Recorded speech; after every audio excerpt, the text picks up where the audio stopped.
There's a specific kind of suffering that cinema was practically invented for, and Filipino cinema does it better than almost anyone else. Not the pain of loss exactly, but the pain of almost. The pain of 7 years. The pain of knowing someone so well you can finish their sentences, but never finishing the one sentence that matters. JP Habak's 2017 indie flick, I'm Drunk, I Love You, understands something important about yearning.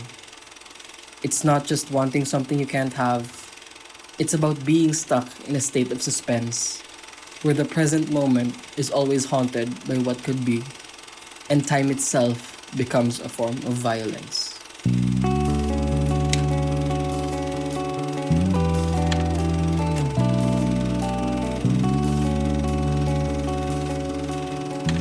The film follows Carson, played with devastating restraint by Maha Salvador, who has been in love with her best friend, Dio, for 7 years.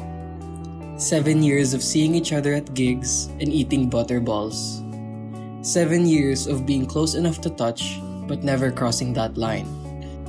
And now, with their graduation approaching and their college life coming to a close, Dio invites Carson on a sponty road trip to La Union before they graduate from UP. That's essentially the whole film. But what Habak creates is something more complex. A reflection on how we experience time, desire, and whatever it is inside us that makes it so hard to move on.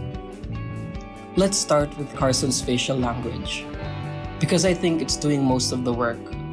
There are so many scenes where Carson looks happy, laughing, and really enjoying the present. But the camera lingers for just long enough for the facade to crack a little. A pause before she answers, a look that lasts too long, or a smile that emerges a little too late.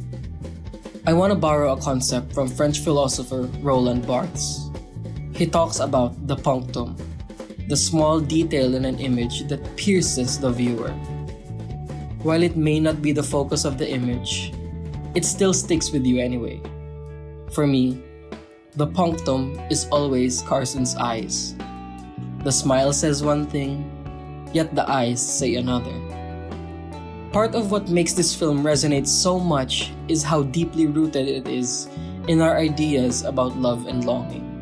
We have words for this: pagtitiis and pakikisama. Carson spends 7 years of her life trying not to ruin the friendship by hiding what she truly feels. And the film frames it not as weakness, but as labor. Emotional labor. The labor of maintaining comfort for someone you love. In melodrama theory, scholars often talk about repression creating excess. Peter Brooks argues that melodrama emerges in worlds where feelings cannot be expressed openly. Traditionally, that excess appears through crying, screaming, and dramatic confrontations. But we rarely see that in this film. It restrains itself and turns that into a spectacle. I want to talk about time now, because this film has put such an emphasis on it. This film doesn't treat 7 years as part of a backstory. It makes you feel the weight of how long 7 years is. 7 years of knowing each other, getting closer to one another. Most romance films are built around the act of escalation. One thing leading to another, feelings for each other grow stronger, and they lived happily ever after. But this film moves differently. It loves to linger. Film theorist Mary Ann Duane describes cinema as a temporal art. Something that doesn't just show events, but makes you experience time itself. And I think this film understands longing mainly as a temporal experience. Because longing isn't always explosive. Sometimes it's repetitive. Sometimes it's waking up every day and wondering if they miss you. There's also something familiar about the way this film treats waiting. Waiting in traffic, waiting for a ride home, waiting for graduation, waiting for the right moment. waiting for everything to be fully certain before taking a huge risk. It understands how easy it is to build something big around not yet. And then, she finally confesses.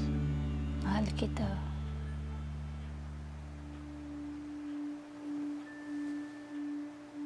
Tiyo, mahal kita.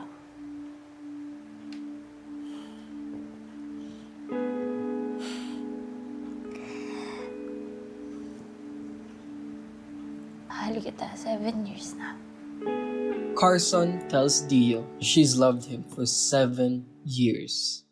The most devastating part about this is that this confession was almost deadening.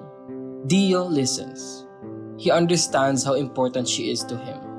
They even kiss. But that kiss means nothing.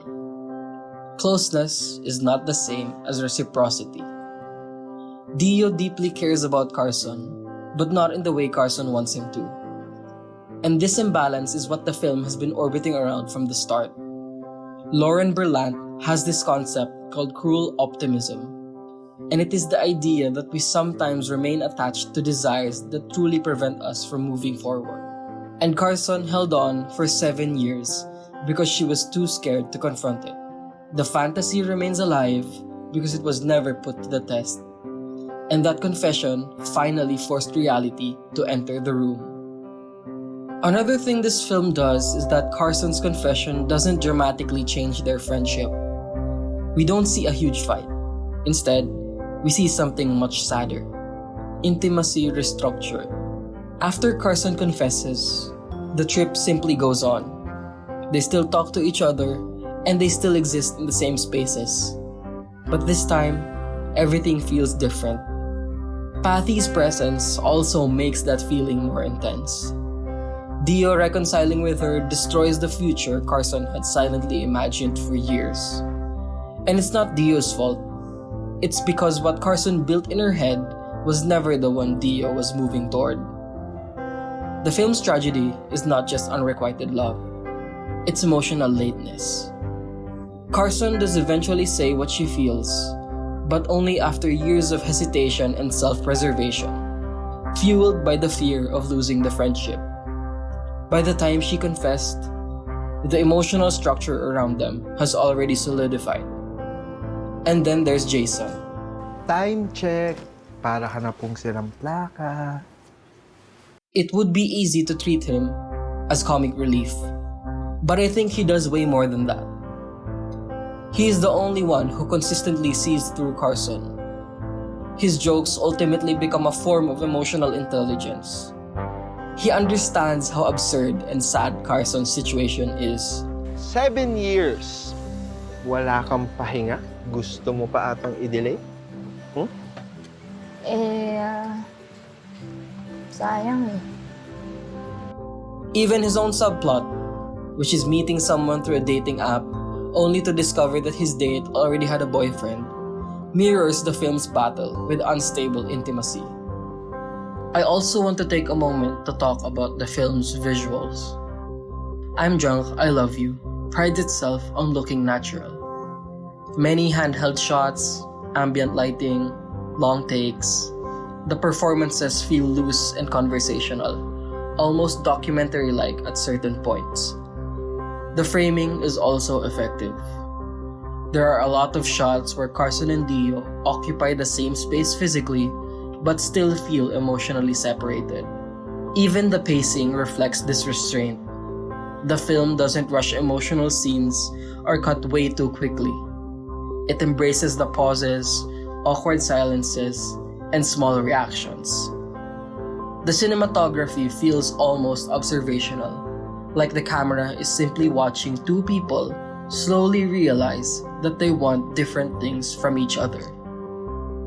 So, what is I'm Drunk, I Love You actually about? On the surface, it's about unrequited love. But I think it's really about growing up. Specifically, growing up and realizing that closeness and sincerity do not guarantee reciprocity. That loving someone deeply doesn't mean that they love you back. And that some relationships survive precisely because nobody says the truth out loud. This film understands the dissonance between being young and educated and emotionally self-aware, while still being completely incapable of communicating what you want. It's about people who know exactly what they feel, but still wait for the right time. As if timing can solve both of you not feeling the same way about each other.